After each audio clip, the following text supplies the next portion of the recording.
some of the things that were posted on this week, and just some things in general that I wanted to make sure and mention to you, still regarding the Code of Professional Conduct.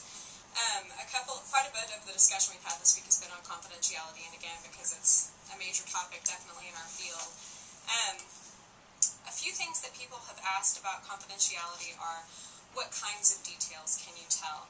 And, you know, as we go through the course of the class, you're going to see that I'm going to give you a variety of ethical scenarios that I personally have been in. In fact, I would say 99% of what I tell you I've experienced myself, and if I haven't, it's something that a friend of mine has experienced. And so you may think that some of the scenarios we talk about are ludicrous, but I promise you that they happen. So what I will say, though, is when I'm giving you guys these ethical scenarios, I don't give an exact timestamp, or if I do, it's probably wrong.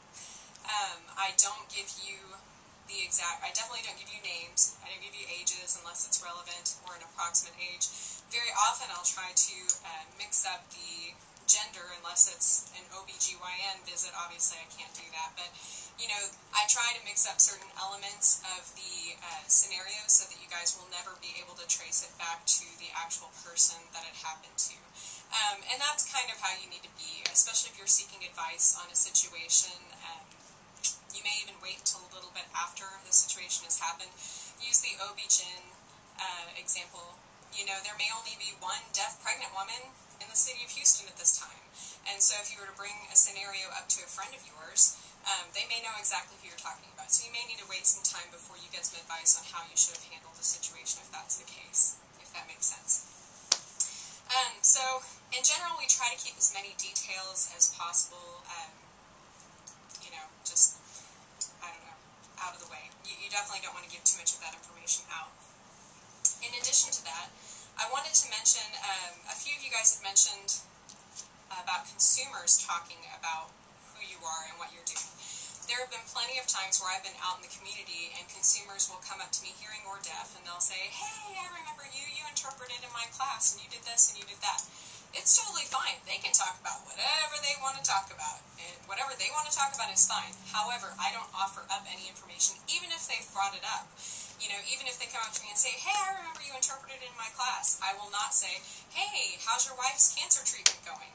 Maybe they don't want people to know that. I mean, anything that I knew about that was directly from that interpreted situation, I do not divulge. I may acknowledge, obviously, that I knew who they are, but I'm not going to bring up any details of the situation that was interpreted. That's solely for them to do.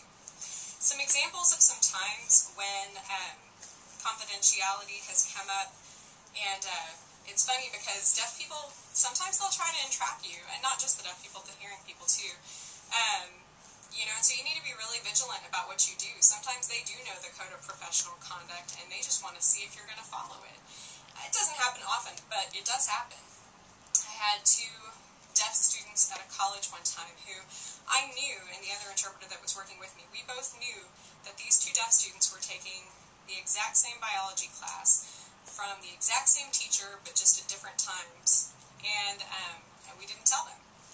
And so we were talking to one deaf student, and another deaf student walked up and said, hey, so what classes are you taking this semester? And so they start talking about it, and they realize that they're taking the same biology teacher, the same class. And so one deaf student looks at us and says, why didn't you tell me so-and-so was taking biology with that teacher? I would have taken it with them. And the other deaf person looked at them and pushed them and was like, hey, they can't tell you that information. I'm glad they didn't tell you. If you want to know my schedule, you come ask me. And so it was a good moment because that deaf person, both of them at that point, realized we're not going to tell your information to other people, you know. And so that's one example. Another example that I thought was kind of funny is I got an assignment to go work at a university one time. And when I got the class information, I knew immediately that I had a family member that was in that class. And I didn't say a thing.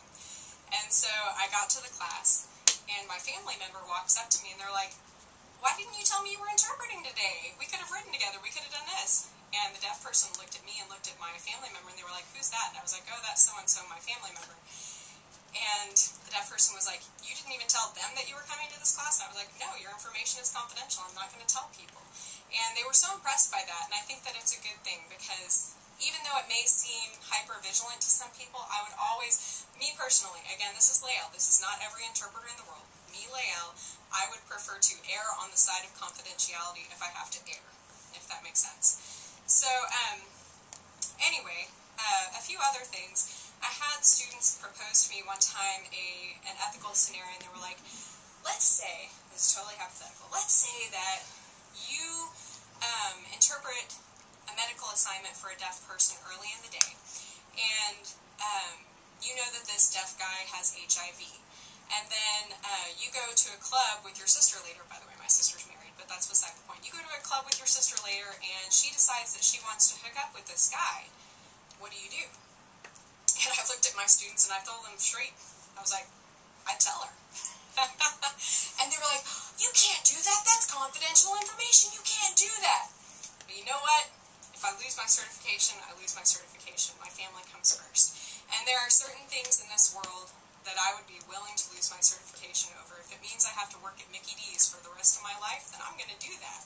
You know, and again, I could be crucified by a lot of people for saying that, but it's just the truth. And I may not come out right and tell my sister, but I may tell my sister, I know the deaf community a lot better than you do, and I know when it's safe for you to do something, and I know when it's not safe for you to do something, and I think you should trust me. You know, and I know my sister well enough that she would just follow that. I probably wouldn't have to say more than that, but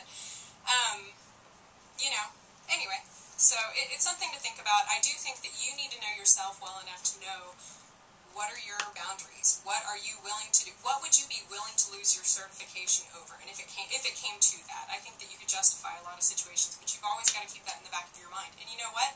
If I can't look myself in the mirror in the morning because of a decision that I made, then I'm going to be willing to lose my certification over that. And I'm okay with that. And you need to know what are your boundaries. What are you willing to do and what aren't you willing to do?